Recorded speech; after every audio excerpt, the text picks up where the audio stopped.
Education is the best prevention. That's the motto of the Mayor's Office of Consumer Information. Greetings. My name is Milagros Johnson, and I'm the host of the Consumer Toolbox. Identity theft, credit, and buying a car are three of the most important and requested topics for consumers. This presentation is a joint effort by the Massachusetts Attorney General's Office, the City of Springfield, UMass Springfield, and Focus Springfield. Our mission is to provide you, the consumer, with education on the important topics of identity theft, credit, and buying a car, and just how relevant they are to each other. I encourage you to stay and watch. My name is Milagros Johnson, and I'm the director of the Springfield Mayor's Office of Consumer Information.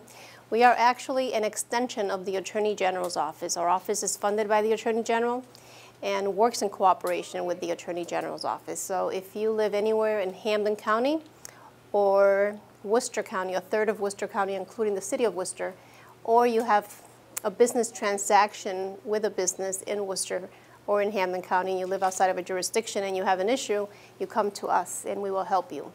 So we do two things. We educate consumers on their rights, and that's why I'm here today to talk about identity theft.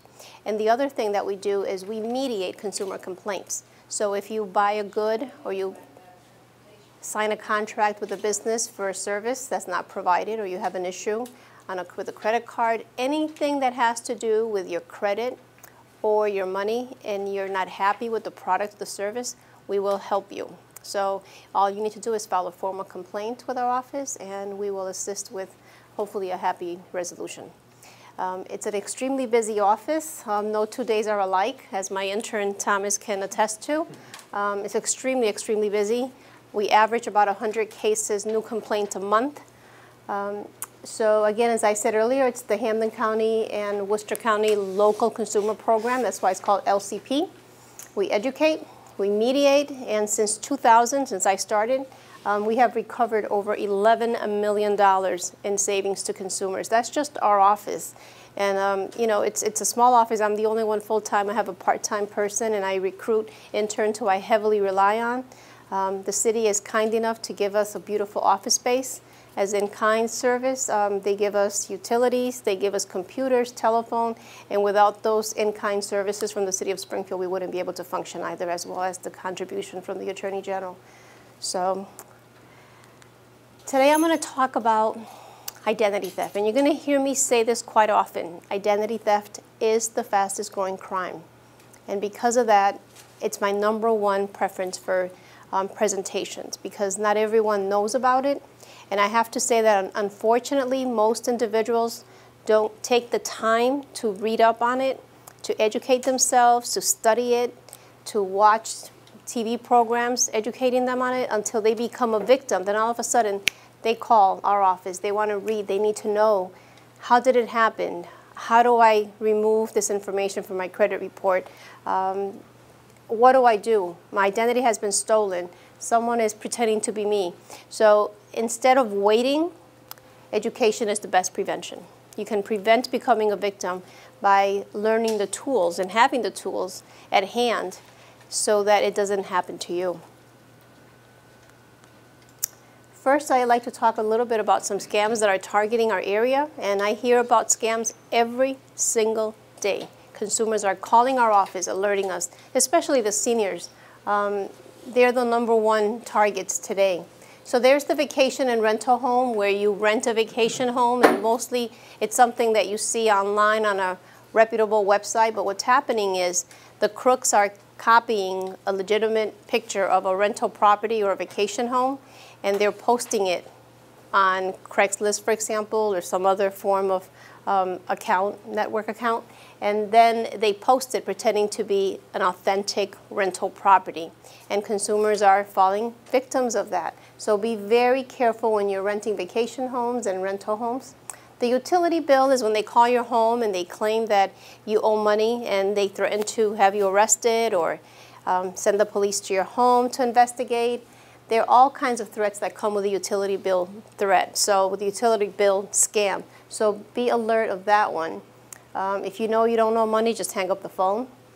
The computer viruses, they actually take control of your computer. They call your home, and it could happen when you're on the internet and the pop-up screen pops up and you click on it. But mostly they're calling your home and they're claiming that your computer has a virus, and they ask you to log on to your computer and give them access to remove it. And what they do is they take your computer hostage. And there's no way to remove it. And even if you pay, you can pay them the money thinking that they're gonna release the information, but they're still in there and your computer gets corrupted. Spoofing is a very common one now. The most common one is that they call your home and your own phone number shows up on your caller ID. And of course, if you see your own phone number on the caller ID, it's going to prompt you to want to answer your phone. Like, why is my phone number on the caller ID? So what they're using is the crooks are using a spoofing device where it changes the name and number on the caller ID on their phone. So when it rings on your phone, it shows up as someone else's. The scary part of that, it's not just that they could be your own number on the caller ID, is that they can change it to say a police department, the FBI, a hospital. And that's how they're getting the victims, to give them money, to wire them money. So you have to be very, very careful. Just because the caller ID says one thing, do not rely on what it says, because it's not 100% accurate anymore. The IRS scam is becoming more and more common. That's when they're stealing your information, and I'll talk a little bit more about it. In fact, I just learned a little while ago that there's a victim of tax identity theft in this room that just learned about it and brought it to my attention. So I'll talk about that a little later. The security system one is quite puzzling. And actually, it was a relative who told me that it happened to her just recently. Her phone rang at home. She answered the phone, and they said, "Hi, this is a security company calling." And she says, "What security company? I don't have a security company." And they hung up. So the purpose of what their intent is to know who has a security system and who doesn't. And if you say, "I don't have a security system, why are you calling me?" they know that your home is not secure. So if someone calls your home and they claim to be from the security system, be careful. If you do have a security system, verify that the call is legitimately coming from the security company that you do business with and not a scam. Already I see eyebrows going up. I mean, and I'm not even into the identity theft part of this. So here are some statistics from the Federal Trade Commission. You heard me say it, and you're going to hear me say it over and over again, and you're going to be saying it too. Identity theft is the fastest growing crime in the U.S. 13.1 million Americans were victims of identity theft in 2013. I suspect those numbers are much, much higher for 2014 and will definitely be even higher for 2015 with all the hacking that has been occurring. 33% increase in identity theft reports since 2000. Since I started this job, 33% increase. So I would suspect right now I can probably say 50%. 48% of identity theft is committed by someone the victim knows. It could be a family member, a friend, a neighbor, someone you trust. Why? Because we tend to be very liberal with our things. We are very comfortable around them, and we feel like we don't have to hide or shield our information, and they take advantage of it. 1 in 4 are college-age adults. That's all of us in this room, by the way. Email and phone lead-in forms, and I'll tell you why a little later, why they're using the emails and they're using the telephone to get you for your information. Number 3 states for cases of identity theft are Florida, Georgia, and California. Last time I checked, Massachusetts was about number 33. Most consumers do not know this. There are 2 types of identity theft. There is account takeover, and that's when someone steals your credit card number or your bank number, your routing number, and they withdraw funds or they place a charge on your account fraudulently. The other type, which is a little bit more frightening, is true person fraud, aka cloning. They actually steal your identity. They take your information, your name, your date of birth, your social security number, and they go around pretending to be you, and they gain employment, they create new accounts, they get a driver's license, they commit crime. And that's true person fraud. Data breaches are happening every day. And that's when the terminals are hacked and they expose your information. That happened with a few merchants, and okay, I can disclose because it was public information. It was Home Depot, Target, and the list goes on. And that clearly puts us at risk for becoming a victim of identity theft. And also when thieves hack a company's database to expose your stored information. And that's happening more and more. And it will continue to occur more and more, which is why it's important that you follow the steps that I'm going to give you to protect your information. Because we may take the steps to protect our own information, but don't forget our personal information is in the hands of businesses, merchants, companies, and we don't know how they're safeguarding it. And because of that, we always have to stay a step ahead of them and remain vigilant. There's tax identity theft, and that's when someone actually steals your social security number and they use it to get a tax refund or gain employment. And Mr. Carey from Focus Springfield was actually a victim of tax identity theft, and he just learned of it quite recently, very recently. Someone used his social security number to get a refund, and now he's not getting his, so he has to clear his good name and fight and prove that he's the victim. So it's happening. Last year at City Hall, there were a number of employees that were victims of tax identity theft.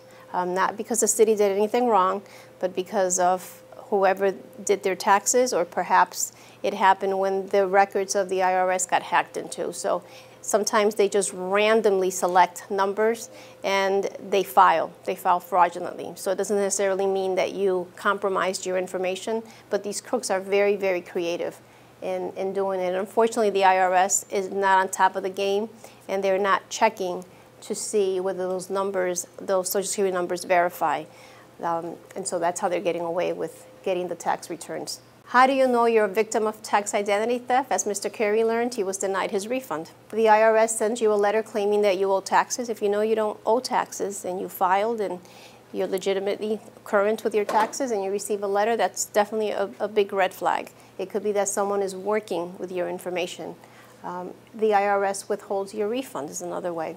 Medical identity theft. This could be very risky and dangerous to your health, and I'll tell you why. Someone steals your information and they run a bill. They get medical care, they obtain medical services, medical products, using your name or your insurance information. Those records become a permanent record of your medical record. So let's say that someone falsely uses your identity and gets a kidney transplant or a blood transfusion. That now becomes a record in your medical history. And these records are now electronic, by the way. A few years down the road, you need a blood transfusion or you need a kidney transplant, and the insurance company denies you because someone already got it. So what do we do to prevent it from happening to us? Well, one tip I suggest is when you go to a doctor's office and they ask for your social security number, don't fill it out. Just put the last 4 digits. If they say, well, we need you to give us your number, say, I'll be more than happy to show you something that contains my number, or I'll show it to you, but you're not writing it down anywhere unless you can promise me or assure me, not promise me, but assure me that you're going to secure my information. So I don't write it down anymore. I don't give it to them because I don't know what they're going to do with it. I mean, these files are kept in the open, just in a file in a big room, and anyone can access those records. The other way that you can do it, that you can know if you're a victim, is when the insurance company, someone submits a claim, a medical provider, they send you in the mail a claim summary. You need to review those claim summaries. Even if you are currently undergoing medical care and you know that that could be your last x-ray that you had taken at the hospital, it could be something else. So it's always wise to open it, look at it, and make sure that that medical care that they submitted for a claim actually is for medical care that you got. Deceased identity theft. Yes, deceased. They take a deceased information, their name, their address, their social security number, and they open up new credit. How do they do that? Well, they review the obituaries. And so they're opening new credit cards accounts, they're gaining employment, they're getting a license, they're getting fake IDs with the deceased information. So how do you prevent that from happening? Number one is try not to disclose too much personal information in your loved one's obituary. In other words, don't put down your address. You can just say of Longmeadow, of East Longmeadow, of Springfield, but don't list the street name. Don't put your mother's maiden name, because that's a way for them to get your birth certificate. Just remain vigilant. You can also notify the 3 credit reporting agencies by sending them a copy, a certified copy of the death certificate, and ask that they keep it on file so that no new charges or new accounts can be opened. Also notify the Social Security Administration by sending them a copy of the death certificate as well. So those are ways to protect yourself or your loved one from becoming a victim of deceased identity theft. Now, how do thieves get your information and scam artists? Very easy. Some of them are good old-fashioned ways. They steal records from files. It could be an office, an employment office, a medical office, a school, and I'm not accusing anyone here, by the way, but it does happen. A lot of times they hire temp employees who may have bad habits, and they don't screen them, they don't check their backgrounds. They allow them access to everything, even though they're a temp employee.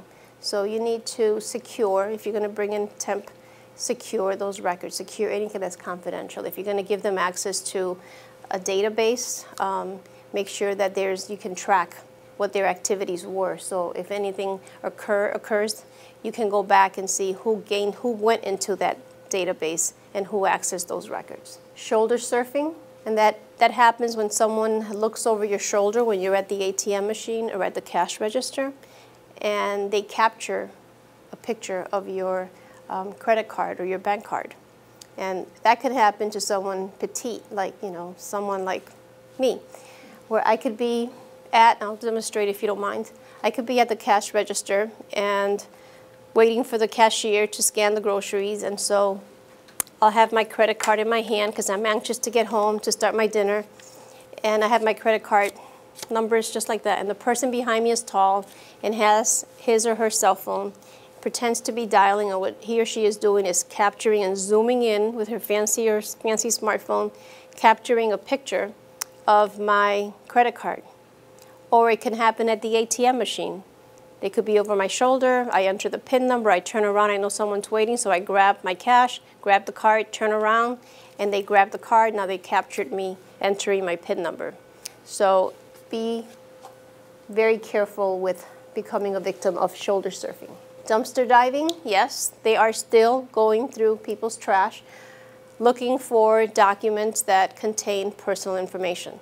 So just because the papers that you're disposing of are outdated, meaning that they're old, they're 7, 10 years old, and you're just doing some spring cleaning, if the information that you're disposing contains anything personal, including your date of birth, your social security number, or any family members, you need to use a paper shredder. Eavesdropping. We all use a cell phone. In fact, many consumers now are eliminating their landlines because it's expensive to pay for both. So they're eliminating their landlines and they're using their cell phones for everything. And with the convenience of a cell phone, it goes with us anywhere we go. I remembered I forgot to call the credit card company. I have to inquire about my missing payment. I'll call when I'm waiting at the doctor's office today. So you're at the doctor's office, you decide to call. What does the credit card company ask for? They ask for your social security number, your account number, your address, sometimes your security PIN number or security question. They'll ask you those questions. So you never know who is listening in. Now they know who you are because when you came in and you registered with a receptionist, you gave your name. Now they have your address. They have your account number. So be very careful because there are eavesdroppers out there looking for information to steal your identity. Impersonation is when they call your home and they pretend to be calling from your bank, your credit card, the IRS, and you believe it. And especially if they're using a spoofing device where they change the number on the caller ID. So if you have, for example, and I'm not criticizing or endorsing any particular business, but the most common, well-known, worldwide known credit card is Bank of America. So if you happen to have a Bank of America account and your phone rings and it says Bank of America and the phone number is the number to the Bank of America and they claim, oh, well, we're updating our database and we want to make sure that your account is still active and that you still want to keep your account open. Do you still have your card? Do you have it on you? Can you give me the security password or the security code in the back? And they start feeling you for information. And you believe them because the caller ID says, this is who it is. If someone calls your home, never give them any information. Even if you're expecting the call, be on alert. If you're not expecting the call, simply say, you know, I'm sorry, I appreciate your calling. However, I don't give any personal information to anyone who calls me or who initiates the call. If you give me your number, I will verify the call and call you back. Rather than call back the number they give you, call back the number on one of your bank statements or the back of your credit card and ask. Say, someone just called my home, they wanted information about my account, they claim that my account has been, you know, fraudulently used, and they're going to tell you that it's a fraudulent call. So it's always better to be safe than sorry. Don't be afraid to let them know that you're paranoid. So what if you are? You're only protecting your information. So impersonation happens every day. And unfortunately, most consumers let their guard down, and it's not until they put the phone down and they have that oh moment that they realize they messed up. And then they call us. I just got off the phone, someone called my home, or what information did you give them? I gave them this, this, this. By the time they make the calls to the bank and close their account, the crooks have already targeted their account. So it's better to be safe than sorry. I cannot emphasize that enough. Does anyone know what a skimmer is? It's a tiny little device. It contains radio frequency, and it reads the back of your credit card or your bank card. So the back of the card has a magnetic strip. That strip contains all the information about that account. Your name, your address, your account number, your PIN number, your credit limit, everything. So what the skimmer does, it clones your information. And this quickly, they can download that information. I would suggest that we use a wallet, special wallet, which protects us from the radio frequency being transmitted when we carry our credit cards, and I'll talk a little bit more about it. But they're tiny, and they're most commonly used in the public. It could be used at a small mom and pop shop, a waiter or a waitress. And I'll tell you a story. My sister was on vacation, and this was a few years ago, and she used her credit card to pay for the dinner. Everything was fine. She decided to stay, she and her fiance decided to stay and have cocktails afterwards. He paid for the cocktails with his credit card. Vacation ended nice and swiftly. They came home. The day after their arrival back home, she gets a letter from her credit card company stating that they had closed her account for fraudulent activity. There were over $10,000 worth of purchases on her credit card. So she called the bank, called the credit card company, and sure enough, someone had cloned her card. And the following day, her fiance got the same letter from his credit card company. So because that was the only location on their vacation that they both used their credit cards, that's how they were able to determine or to figure out where it happened. And so they were both victims that quickly. Someone actually took the number, they downloaded the skimmer, and they downloaded all the information, and they had a card made, and they have the plates already and everything. And they went shopping, went on a shopping spree. They went to a furniture store, they bought furniture, they bought stereo equipment. They must have furnished like a media room. And it wasn't until they went to a baby furniture store that the credit card company realized this is an unusual spending pattern for this customer. And so they suspended the account. It happened to me last summer when I went to a meeting in Boston.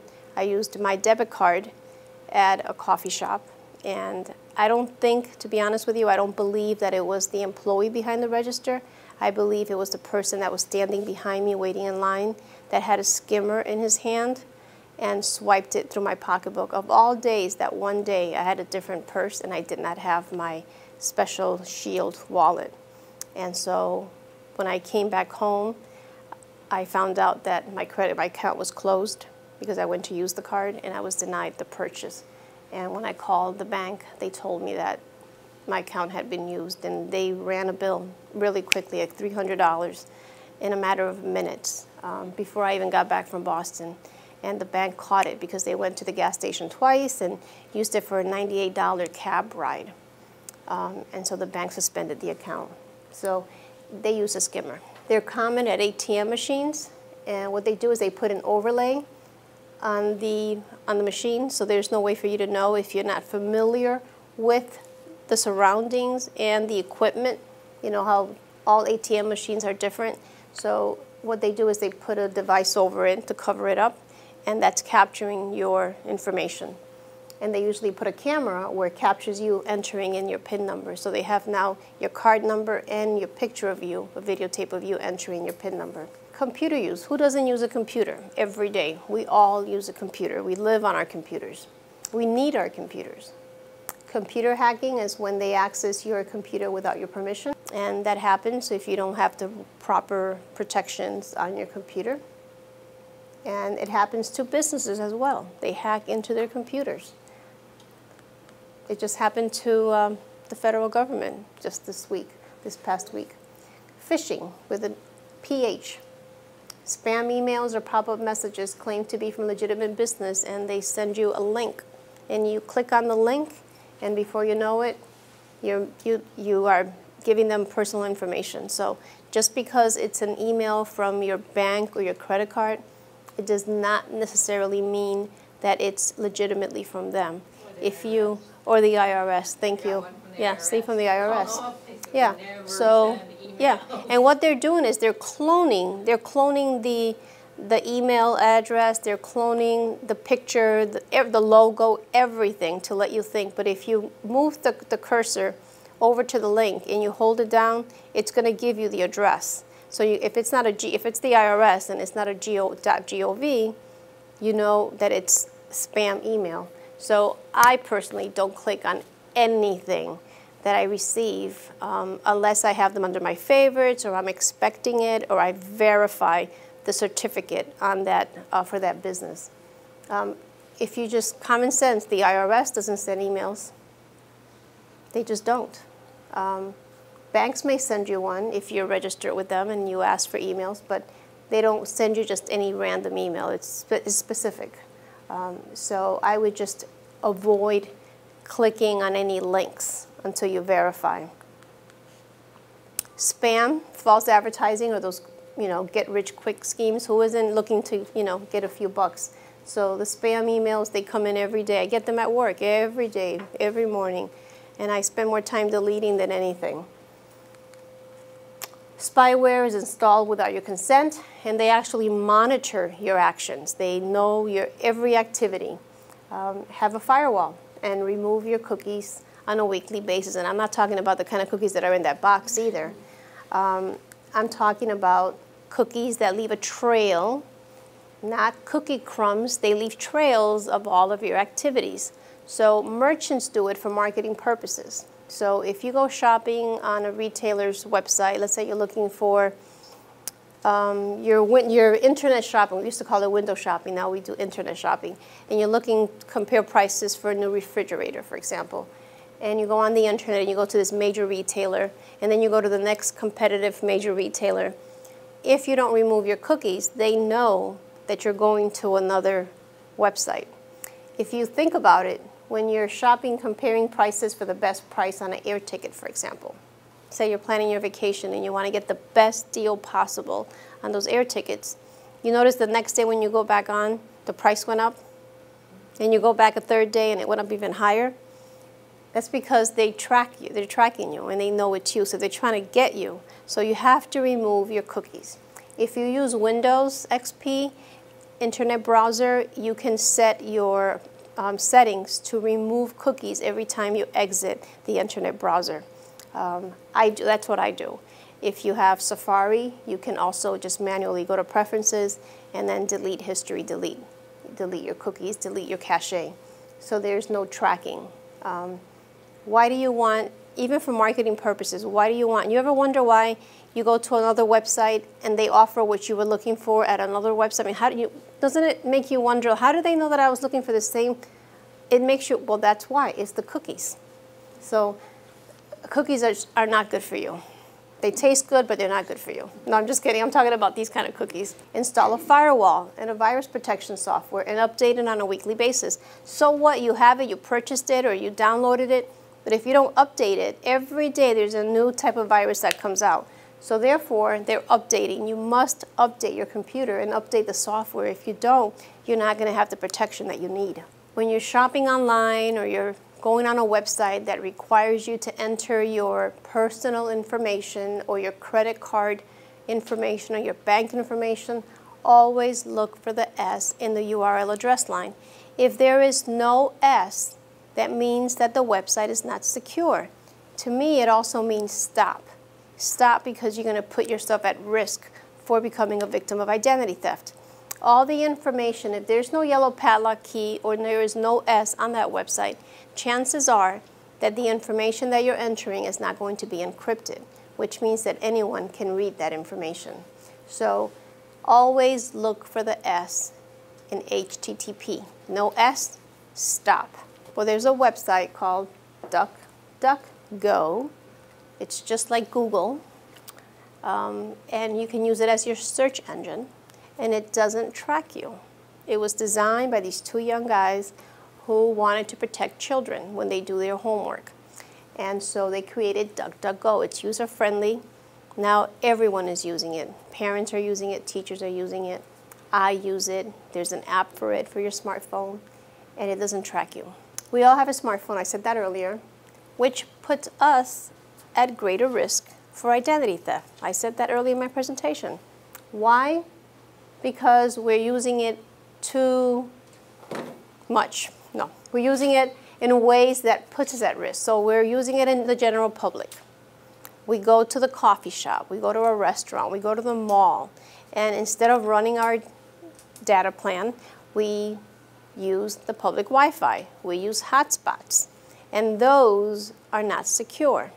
And if your phone doesn't have the proper software and it's not updated and you don't have a firewall on your smartphone, remember, a smartphone is the same thing as a computer. It's just a handheld size computer.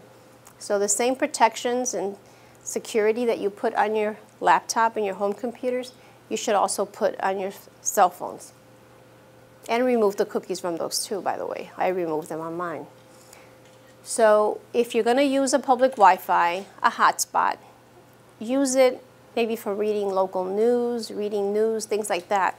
But don't use it to go shopping or to check your emails or to download things onto your phone, because you could be downloading viruses.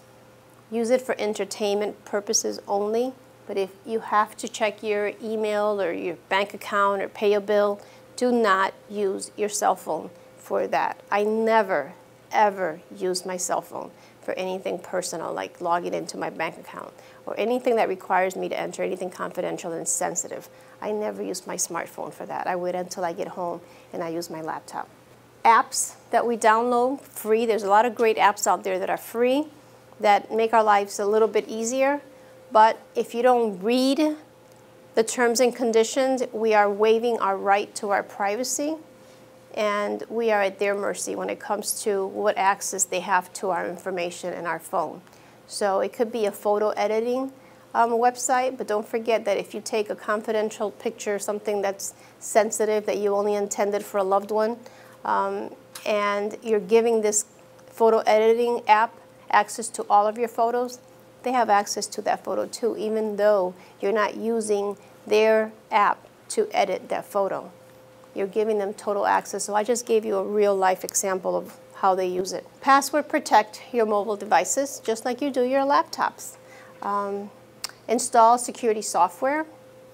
Research free apps before downloading them. I mean, you have a right to know what those terms and conditions are. I said that earlier. Install a phone finder on your smartphone. So if you misplace it, you can find it, or you can kill it by wiping it clean. So no one, if they get it, if they find it, they can't access your information because it's wiped clean. The only problem with phone finder and having a backup wipe program is that you have to have your location on at all times. So if you don't want to be located, if you don't want to be tracked, then you have to turn it off or on. I keep mine off unless I need to leave it on. So I go back and forth only because I don't like to be tracked. Limit activities on your public Wi-Fi and your hotspots. Honestly, I can't emphasize that enough. I know it's sometimes we don't have internet at home, or we have a limited data plan on our phones. But if you're going to use it to check your email, do your online banking, go to a relative's house and make sure that their router is secure. But don't use a public Wi-Fi or a hotspot for that. We all have social accounts, social media accounts, Facebook, Instagram, Twitter, but mostly the ones that I'm concerned about are the Facebook. And because we use it to post our life, basically. We tell our friends and our loved ones and relatives that live out of the state everything about us. But we also give too much information to those that have access to it. So my suggestion would be to keep your profile as obscure as possible. People who know you know where you live. They know your date of birth. Why do you have to post it on your social media accounts? Make up a date of birth. So what? They don't send you a happy birthday on social media. So be it. If they really know you and they really care for you to have a happy birthday, they're going to send you a text, or they're going to call you, or they're going to mail you a card. So big deal. You don't have a big balloon on your Facebook account first thing in the morning on your birthday. Honestly, if it's going to put you at risk, then you know what? It's okay to have social media networks. It's a good way to communicate. It's a good way to stay connected with our loved ones and friends. It's fun. You could be creative with it, but it also puts us at risk. So set your restrictions very, very high, and set your privacy as high as possible so that only your friends have access to it. Limit who has access to your information, and don't put too much personal information. Like if you're going on vacation, it's vacation time. And I know you want your friends to see that you're at the beach lounging, that you just captured this beautiful picture of a seagull, that you're sitting underneath a palm tree. Well, you know what? While you're doing that, someone could be ransacking your home because you don't have set restrictions on your Facebook, and everyone in the world can read that you are gallivanting out somewhere in the Caribbean islands, and you're giving them access to your home. And they know you're nowhere to be found. So be very careful what you put out there. You can always post the pictures when you get back and brag about it then. I got back from my vacation, here's some pictures, and put them all at once. Avoid logging into networking accounts using public computers. And if you do, always make sure that you log out. I went to use a public computer once with a senior citizen at one of the senior centers, and I was teaching her how to gain access to our website. And the person before her had a Yahoo email account and had logged on to her Yahoo account, but didn't log off. So when I went onto the computer and clicked on it, her Yahoo emails, all her emails were right on there because she didn't exit. There are most websites now, when you X out of the website, will log you out, but others don't do that. So always log out before you walk away from the computer. If you're going to walk away, if you're logged on to an account and you're at home and you have guests, always put it on sleep mode or close the cover or log off, because you never know who's going to access your computer. How can you tell if you've become a victim of identity theft? You receive an unexplained charge, or there's a withdrawal on your bank account. You know that on the 15th of every month you receive your credit card statement, and now it's the 21st and you haven't received it. That's a red flag that perhaps someone has made a change of address. So call your bank, call your credit card company, and make sure that there has not been a change of address made. You have good credit, you pay your bills on time, and you apply for a loan or a credit card and you're denied. Someone else may be tarnishing your credit. You discover an account that you never opened. You start receiving phone calls or bills from debt collectors or creditors saying that you owe them money. Follow these simple steps to reduce the risks of ever becoming a victim of identity theft. Don't carry your Social Security card on your person or your passport, or anything that contains your Social Security number. I suspect that if I ask the question today, there could be at least one person in this room that says, I have my Social Security card on me. There's one person in the back. See? Raise it again. Oh, we have to have a talk. Jose, right? Oh yeah, we're having a talk with Jose later. Jose, if you lose your wallet, or someone snatches it from your hand, or you misplace it by accident, you're going to make someone very happy. So you need to go home and remove your Social Security card and put it away in a safe and secure location. It does not have to be on your person. Okay? Never give out personal information unless you initiate the call, and I explained why earlier. Carry only the credit cards you need. So if you have 5 credit card accounts, you just like to have credit cards, and you have 2 are major credit cards and 3 are for retailers, and you're not going to be shopping at the mall at those retailers for the next 3 weeks or 3 months, why carry those cards on you? You take them out when you know you're heading to that store. Only carry the 1 or 2 credit cards that you use on a regular basis. It reduces the risks for identity theft, and it also makes it easier for you if you do lose or misplace or your wallet is stolen. It's easy to remember what you had in your wallet, as opposed to having 5 different accounts that you have to call and cancel. Use discretion. I mean, I can't emphasize that enough when sharing your personal information, especially when someone calls you or in response to an unsolicited email or unexpected email. Closely review your credit card and bank statements, and I mean closely review them. Even if you don't think you're a victim, you'll be surprised how many consumers file complaints with our office, and they've learned that for the past 6 months, a year and a half, they've been withdrawals out of their account every single month, and it went unnoticed until they begin to overdraft, or they're balancing their checkbook finally 6 months later, and they wonder, what are these charges? And usually they start off with a small amount, and the increments increase. So review them. Don't just open it and take a peek at the due date or the amount due. Open it and really read everything on there and make sure that it's really your charges and there's nothing suspicious going on. Use an RFID Shield wallet. They're inexpensive, they're small, they're tiny.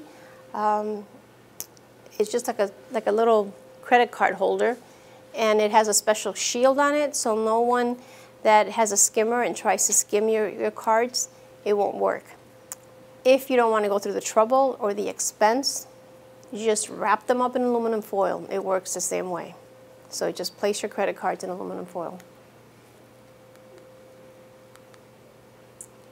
How many of you received those pre-approved credit card offers in the mail? They're annoying, and they put us at risk for identity theft if they land in the wrong hands. So you can opt out by calling this toll-free number. And it does work.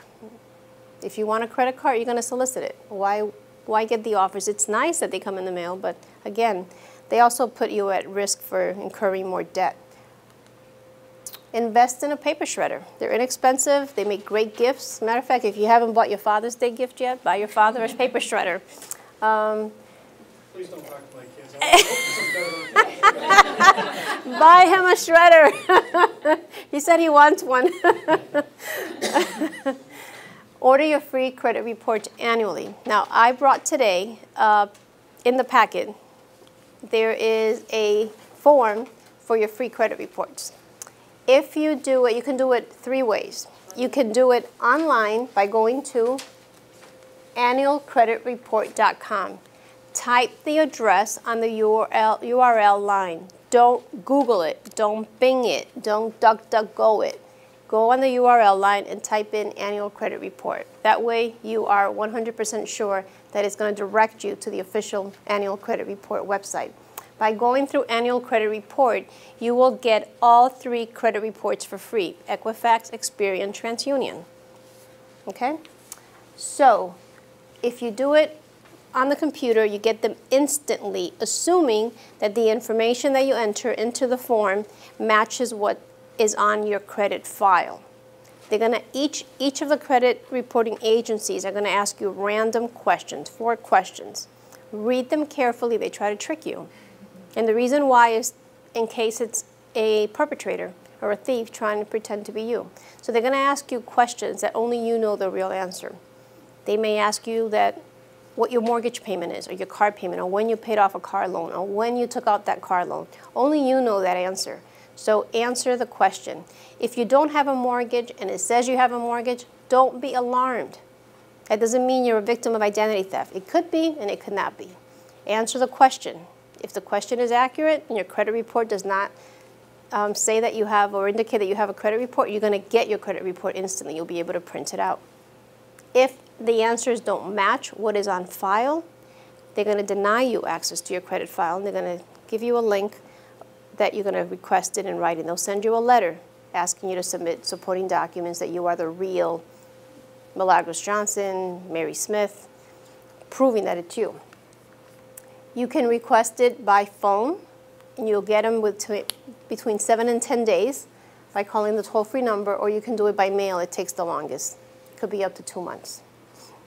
I'm going to suggest that you all request them and come back for the next presentation. I'm going to talk about being credit-wise, and I suggest you have your credit reports with you. So if you have questions on it, you can ask the questions. Passwords. Use different ones. So many consumers use the same passwords for all of their accounts.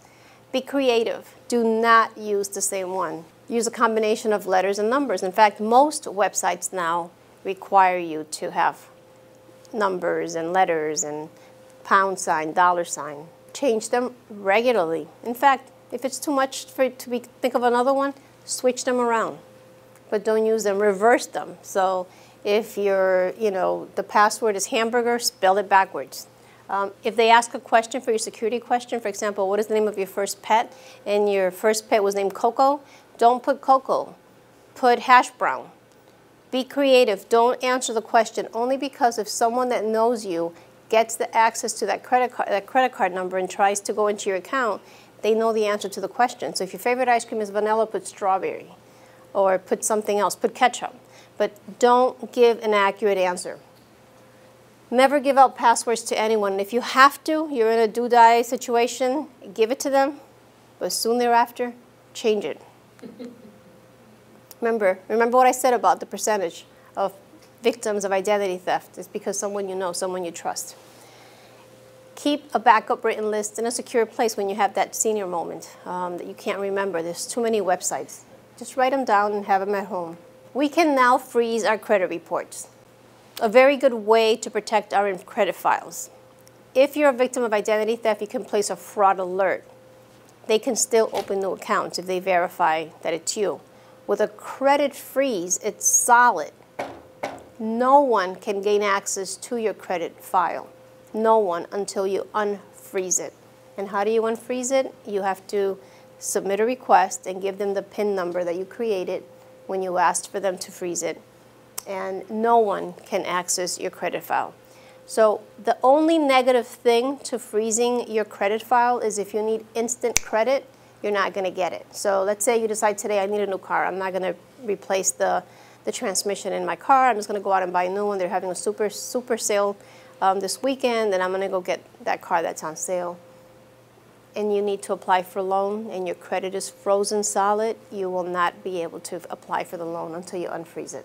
If you ever become a victim of identity theft, which I hope none of us do, call one of the 3 credit reporting agencies. You can select which one, Equifax, Experian, TransUnion, and they will automatically send notifications to the other 2.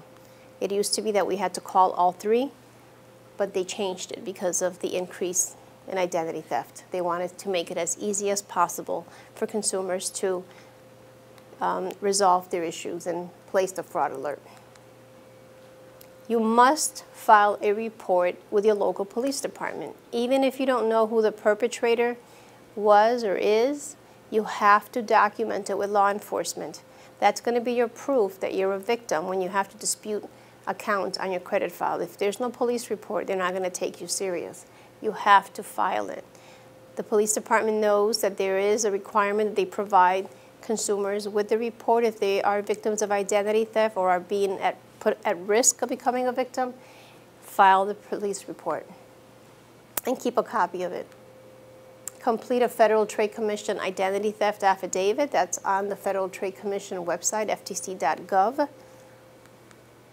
Contact your credit card companies and banks to close the accounts. Even though they may not, that was in the account that was compromised, you never know how much information that perpetrator gained access to, so it's better to be safe than sorry.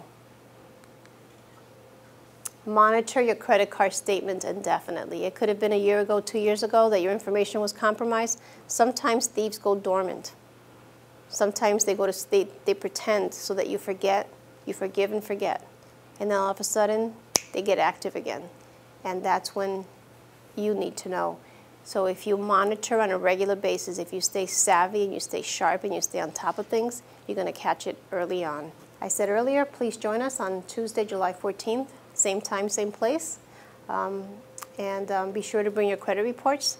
It's going to be a very empowering, educational workshop on credit. What is credit? How to build credit? How to damage your credit? What is your credit score? How to build up your credit score? I talk a little bit about budget, your needs versus your wants. So I hope you join us. And then in August, there's going to be another one on buying a car. And I know Jose's going to join me for that one because he's going to hold off on buying a car until he gets the tools that he needs to buy the car. And I'm not talking about the hardware tools. I'm talking about the consumer educational tools that I provide. It's very empowering, and I will share with you the tricks and the trades of auto sales. Thank you for watching the Consumer Toolbox. I hope you found this presentation educational and empowering. I trust that it provided you with the consumer tools you need to become a savvy and well-informed consumer. For more information, visit us at springfieldcityhall.com or on our YouTube channel. Remember that education is the best prevention when it comes to protecting your consumer rights. Thank you for watching the Consumer Toolbox.